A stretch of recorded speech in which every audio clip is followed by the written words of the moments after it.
This is our Forex blog for February 15th, 2011. And one of the first things we do each day is just see which currencies are strong, which ones weak. Today, without a doubt, the yen was consistently one of the weakest ones, and so was the Australian. You can see last night the yen became weak, the daily, weekly, and monthly trends weak. And one of the strongest pairs today was the pound. Initially, it didn't have the weekly trend was down, monthly trend just slightly up.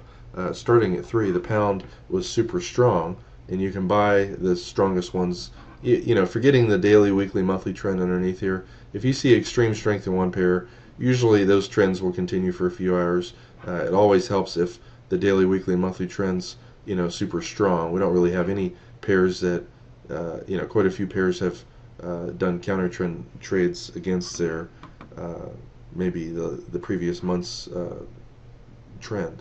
But buying the strong pound versus a weak yen, you can see, once it broke over the previous day's high, you had some small moves right here. Notice the FX trend intensity pro is not that strong. Usually, when that's the case, you don't make too much money.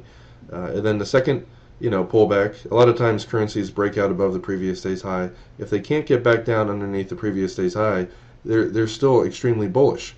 Aggressive traders might have got into this trade here. Again, it didn't have that much strength here. I probably would have, looked to get out there and missed this remaining move.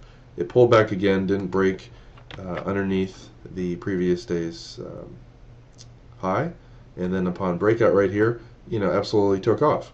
And all these areas are profit targets. This one, okay, hold on a second here.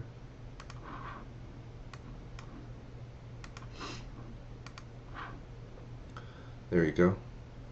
I'm going to record the blog, obviously, and it will be on the site, so you guys can watch a minute over again later. The pound was, as I said, extremely strong today. The only downside was the weekly trend was down until about 9 today.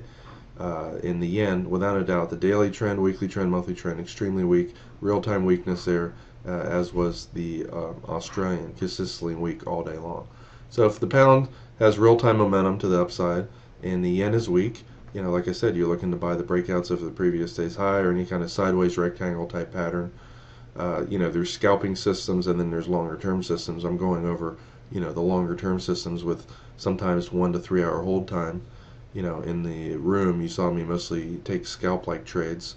You never know what's going to happen in the next half hour, an hour, and the goal might be to make 5 pips on one trade, 10 or 12 on another, 8 on another, and they add up. And you saw today that even on a scalp basis, we had decent pip moves. But you can see this pullback here, previous day's high, oftentimes acts as support, and once it breaks above here, this was your first profit target. This was the next one. The fib levels I do each night usually contain price when they're above the upper containment band, but this was by far the strongest move. The pound dollar also went up. That was one of the pairs that we bought in the live room today. Just mainly because this one was overextended by 6 o'clock when we were trading.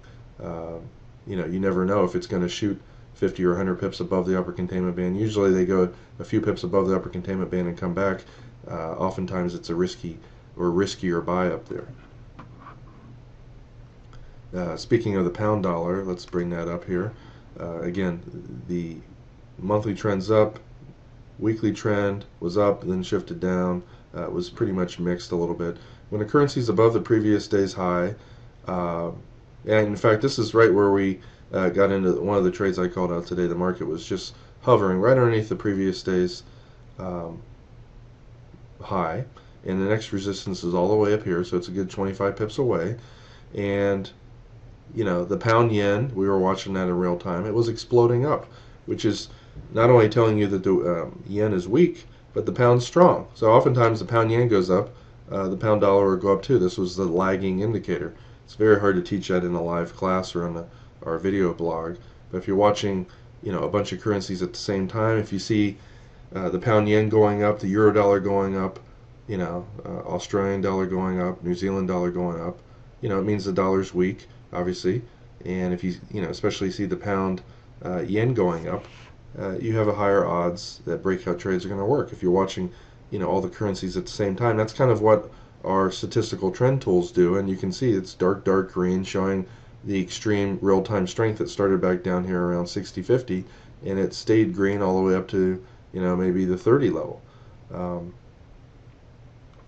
Patience is key, both in waiting for an entry in the trade and once you're in it, hanging on.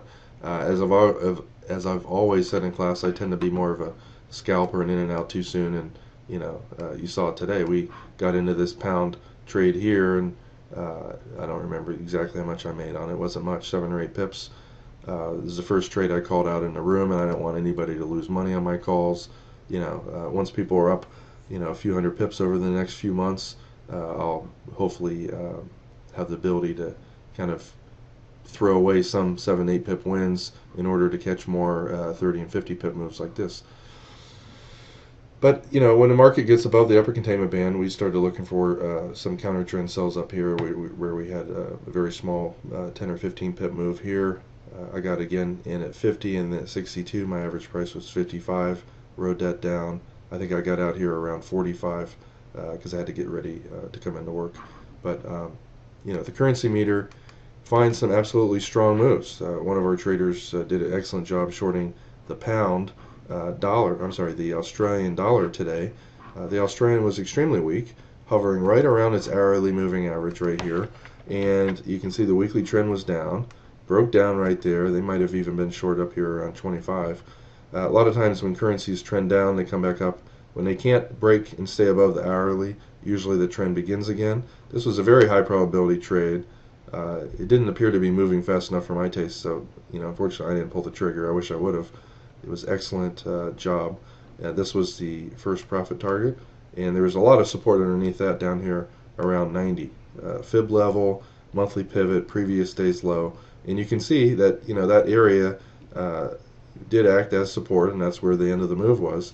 I actually anticipated the whole number as being the level because the market was extremely weak before. Double bottom right here with divergence. Usually it's a sign of the move being over, but it did pull back another 20 pips over a few hours. Without a doubt, when you see a currency just pegged at the at the high, just the pound was just extremely strong from 6 to 9:30. You could have also bought the pound Australian. Pound is one of the strongest ones. Australian was one of the weakest, and you can see that this one also just absolutely exploded up. Daily, weekly, monthly trends up. When this currency was kind of hovering around and made higher highs from the consolidation area earlier, you might have got into a trade here. When it pulled back and broke out again, anytime resistance gets broken earlier in the day, it usually gets broken later in the day as well. If there wasn't anybody selling this area, or this area earlier, then why would there all of a sudden be selling at that area later in the day? It usually doesn't happen. So once support or resistance is broken, usually you can ignore it on later in the day. That's one method I don't go over as much in class as I should, but you can look at past charts and kind of get a feel for.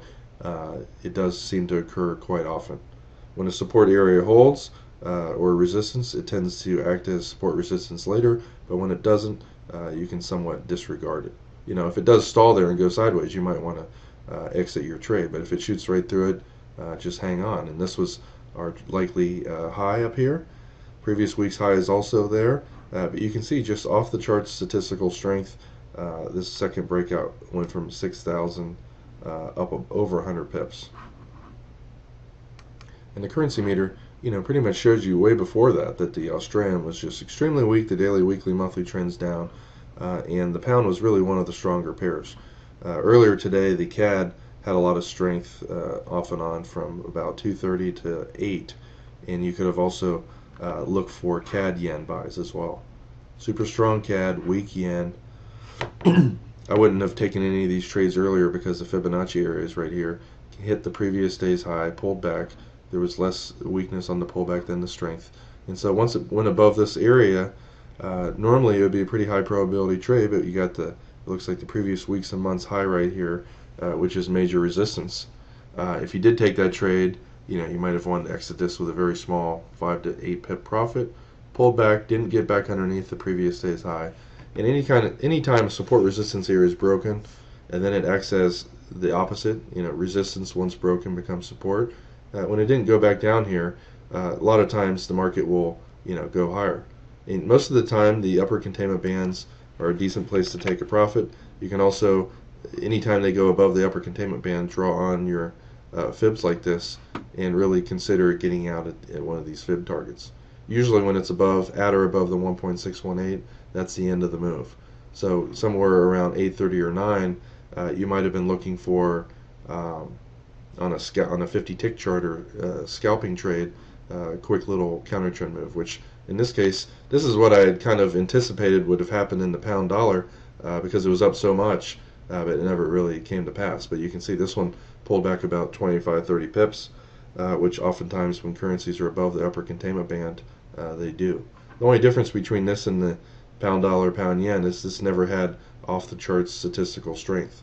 One of my biggest regrets today is not shorting the euro dollar right here. Pretty much had a triple top. I don't like to sell triple tops, but you can see the extreme strength earlier, less and less, and this one had a weekly trend that was down. I was mostly looking at tick charts today and didn't have up and wasn't really watching this 5-minute chart. I think if I was watching it, I might have gotten short somewhere up in here. Very disappointed myself for not taking that trade. And again, Carlos did a great buy here. When a currency's trend is up and it pulls back, hits the hourly moving average, this appears also to be the previous week's low support area. Didn't have that much weakness, especially not compared to the earlier strength. And he got over 20 pips on that move up. Excellent trade.